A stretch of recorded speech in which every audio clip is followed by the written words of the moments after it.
शक्ति का 44वां नियम क्या है ये? इसे कहते हैं द मिरर इफेक्ट। एक बहुत ही पावरफुल साइकोलॉजिकल टूल। सोचिए, किसी को सिर्फ उसकी नकल करके उसे पूरी तरह से कंफ्यूज और डिफेंसलेस कर देना। चलिए इसी में थोड़ा और अंदर चलते हैं। और इस पूरे नियम का जो सार है ना, वो इस एक लाइन में छिपा है। ये उस दोहरेपन की बात करता है कि कैसे सच्चाई और धोखा, इन दोनों के बीच की लाइन बहुत पतली होती है। तो अब जरा सोचिए, क्या हो अगर धोखे का यही औजार मतलब आईना किसी के खिलाफ ही इस्तेमाल किया जाए? जब आईना सिर्फ एक चीज न रहकर एक हथियार बन जाए, इसका असर बहुत गहरा हो सकता है, इतना कि किसी के दिमाग की स्थिरता तक हिल जाए। अच्छा, कभी ऐसा हुआ है कि आईने में देर तक खुद को देखने पर थोड़ी बेचैनी सी होने लगी हो? अजीब सा लगता है ना? वो इसलिए होता है क्योंकि हम खुद को बाहर से एक ऑब्जेक्ट की तरह देखने लगते हैं, जैसे हम सिर्फ एक तस्वीर है जिसमें कोई आत्मा नहीं है। और ये फीलिंग काफी अनसेटलिंग हो सकती है। तो सवाल ये है कि इसी साइकोलॉजिकल इफेक्ट को एक हथियार कैसे बनाया जा सकता है? देखिए, जब कोई हमारे एक्शंस की नकल करता है तो दो बातें हो सकती हैं। या तो लगेगा कि मजाक उड़ाया जा रहा है और गुस्सा आएगा, या फिर लगेगा कि सामने वाला हमें समझ रहा है और हम उसकी तरफ खिंच जाएंगे। दोनों ही मामलों में कंट्रोल उसके हाथ में चला जाता है। पर देखिए, मिरर इफेक्ट कोई एक सीधी साधी टेक्निक नहीं है। ये तो एक पूरा टूल किट है जिसके 4 अलग अलग इस्तेमाल हैं और हर एक का अपना मकसद, अपनी एक अलग ताकत है। तो चलिए एक एक करके इन पर नजर डालते हैं। तो ये हैं वो 4 इफेक्ट्स जिन्हें हम समझने वाले हैं। पहला है न्यूट्रलाइजिंग इफेक्ट, यानी योद्धा का आईना। इसका काम है ढाल बनना और गुस्सा दिलाना। फिर आता है नार्सिसिस्ट इफेक्ट, मोहक का आईना, जो अपनी तरफ खींचता है और निहत्था करता है। तीसरा है मॉरल इफेक्ट, शिक्षक का आईना, ये सबक सिखाता है। और आखिरी है हेलुसिनेटरी इफेक्ट, धोखेबाज का आईना, जो गुमराह करने के काम आता है। इस टेबल को एक रोड मैप की तरह समझ लीजिए। अब चलिए एक एक को डिटेल में समझते हैं। तो शुरुआत करते हैं पहले 2 इफेक्ट से। ये दोनों डिफेंस और इन्फ्लुएंस की पावर डायनामिक्स पर फोकस करते हैं।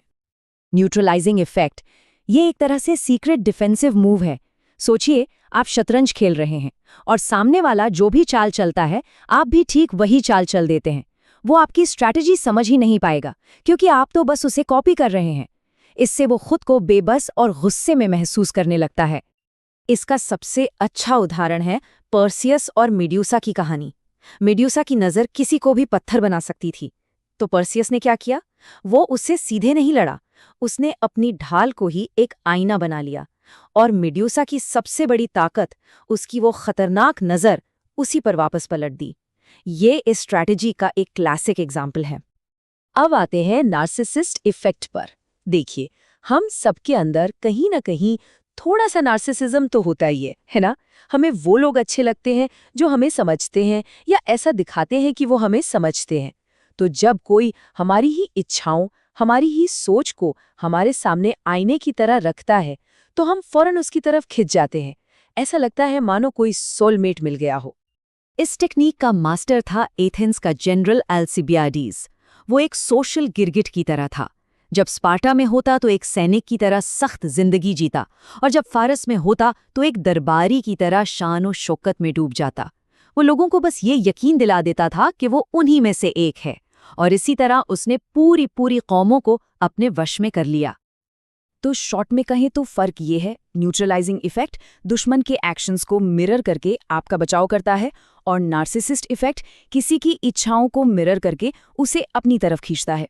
एक ढाल है तो दूसरा एक चुंबक। तो हमने डिफेंस और सिडक्शन की बात कर ली।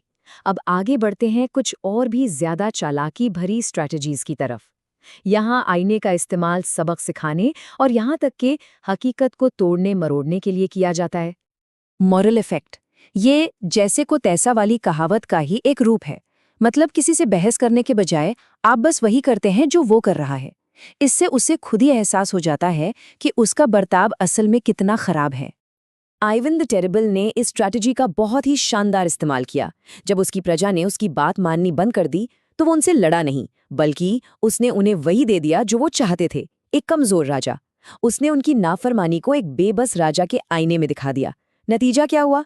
चारों तरफ अफरा तफरी, 2 साल बाद प्रजा को सबक मिल चुका था और वो गिड़गिड़ाने लगे कि इवान पूरी ताकत के साथ वापस आ जाए।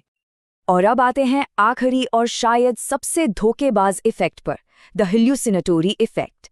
इसे ऐसे समझिए जैसे कोई परफेक्ट नकल तैयार करना। आप हकीकत को इतनी खूबसूरती से कॉपी करते हैं कि लोग उस धोखे को ही असली मान बैठते हैं। मशहूर con man yellow kid Weil इस चीज का मास्टर था।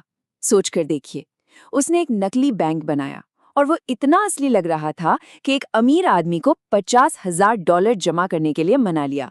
उसने एक पुरानी बैंक की बिल्डिंग किराए पर ली, स्टाफ की जगह एक्टर्स को रखा और यहाँ तक कि नकली ग्राहक भी बना दिए। उसने हकीकत का एक ऐसा परफेक्ट आईना तैयार किया जो असली से भी ज्यादा भरोसेमंद लग रहा था।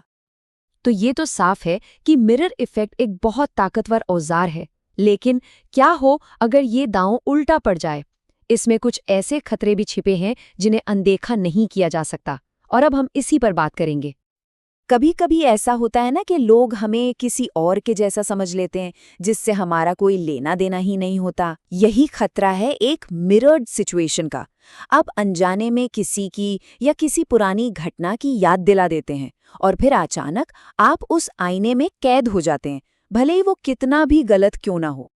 मशहूर कंपोजर रिचर्ड वैगनर के साथ जो हुआ वो इसका एक दुखद उदाहरण है।